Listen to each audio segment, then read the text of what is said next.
मारा गया हिजबुल्लाह का नया चीफ।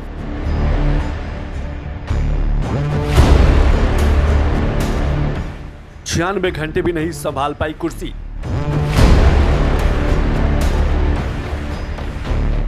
हिजबुल्लाह के पुराने चीफ हसन नसरुल्लाह की जान गए अभी हफ्ता भी नहीं हुआ था। शुक्रवार को नसरुल्लाह के सुपुर्द खाक से कुछ ही घंटे पहले इजराइल ने हिजबुल्लाह के 4 दिन पहले ही बने चीफ हाशिम सैफुद्दीन को मिसाइल अटैक में मार देने का दावा किया है।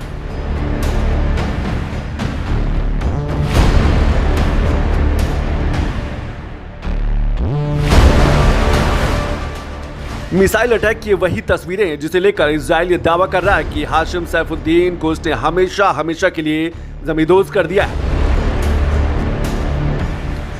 वीडियो को गौर से देखें तो आसमान में जो चमकती हुई लाइट दिख रही है, दावा यह है कि वो इजरायली ड्रोन से लॉन्च की गई मिसाइल है। इस मिसाइल को गौर से देखिए, जैसे ही मिसाइल नीचे आती है एक बड़ा धमाका होता है और चारों तरफ रोशनी दिखाई देने लगती है।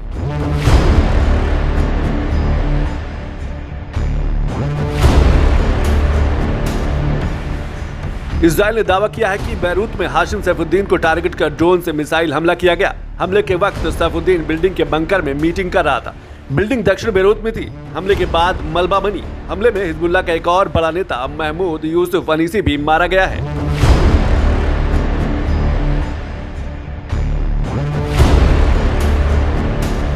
गुरुवार की रात दक्षिण बैरूत में इजराइल ने बिल्कुल सटीक हमला किया। जिस तरह हसन नसरुल्लाह को अटैक में इजराइल ने मारा था, ठीक उसी तरह का हमला हाशिम सैफुद्दीन को भी टारगेट करके कोऑर्डिनेट किया गया।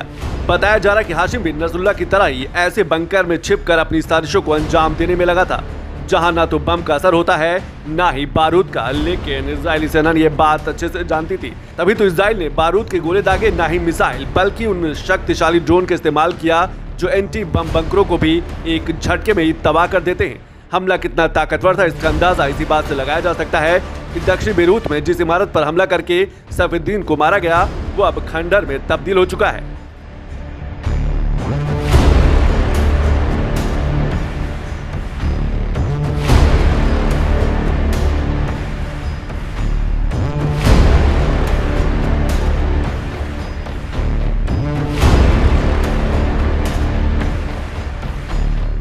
नसरुल्लाह की मौत के बाद चचेरे भाई हाशिम सैफुद्दीन को हिजबुल्लाह का नया चीफ बनाया गया था। 100 घंटे तक भी हिजबुल्लाह के चीफ की कुर्सी नहीं संभाल पाया सैफुद्दीन।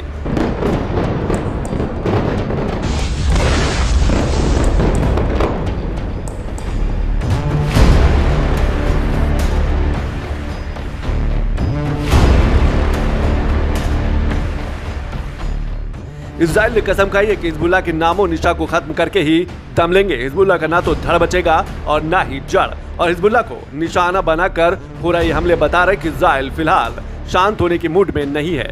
इजराइल जमीन से लेकर आसमान तक हिजबुल्लाह की तबाही की तस्वीर लिख रहा है। लेबनान की हवाओं में अगर किसी का जिक्र है तो वो आसमान में मौत बनकर मंडराते इजराइल ड्रोन का है। लेबनान से हिजबुल्लाह के निशान मिटाने की कवायद में लगे इजराइल ने बीते कुछ दिनों में हिजबुल्लाह के 3 बड़े लीडरों को मौत की घाट उतार दिया है।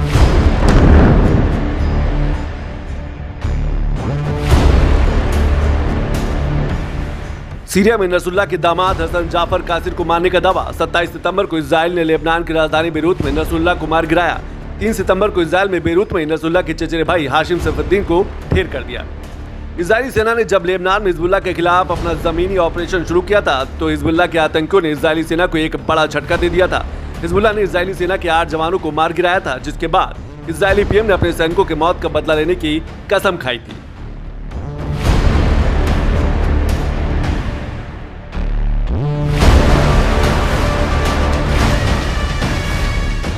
מבקש לשלוח תנחומים מעומק ליבי למשפחות גיבורינו שנפלו עליהם בלבנון. השם ייקום דמם, יהי זכרם ברוך. אנחנו בעיצומה של מלחמה קשה נגד ציר הרשע של איראן שמבקש להשמיד אותה. זה לא יקרה, כי נעמוד יחד ובעזרת השם ננצח יחד. נחזיר את חטופינו בדרום, נחזיר את תושבינו בצפון, נבטיח את נצח ישראל. जिस तरह से इजराइल हिजबुल्लाह को अपना निशाना बना रहा है उससे एक चीज तो साफ हो गई है कि इजराइल मौत का बदला मौत से लेने में बिल्कुल भी पीछे नहीं हटने वाला है। आने वाले समय में मिडिल ईस्ट में तबाही का मंजर और भी भयावह होने की उम्मीद है, क्योंकि इजराइल ने कसम खाई है कि जब तक हिजबुल्लाह को खत्म नहीं कर देता वो चैन से नहीं बैठने वाला है।